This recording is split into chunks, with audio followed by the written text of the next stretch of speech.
kepala keluarga yang bermukim di salah satu perumahan mewah di Jalan Metro Tanjung Bunga ini protes lantaran air untuk kebutuhan sehari-hari mereka keruh. Kondisi ini sudah berlangsung sejak 5 tahun terakhir.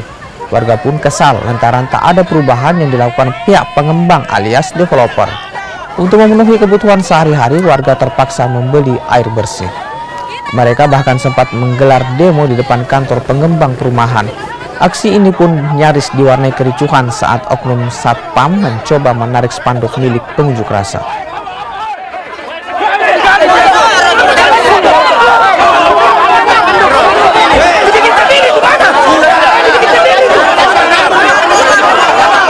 Poin paling penting dan nomor satu itu adalah air PDAM, karena yang dialirkan sekarang di Green River itu bukan air PDAM.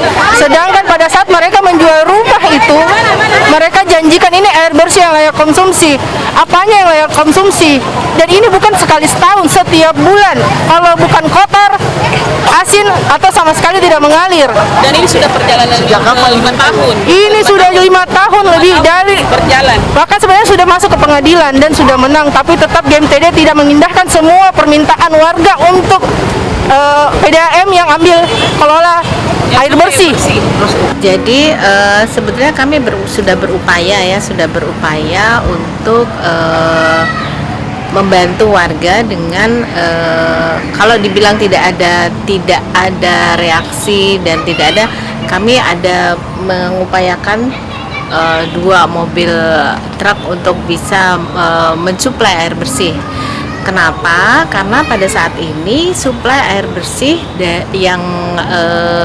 yang biasanya masuk ke WTP itu debitnya berkurang, gitu. Debitnya berkurang, ya kita ketahui bersama dalam keadaan kemarau ini dimanapun tempatnya itu suplai air debitnya berkurang. Nah, tadi kami sudah menyampaikan kepada warga bahwa apa yang mereka tuntut itu kami terima dulu.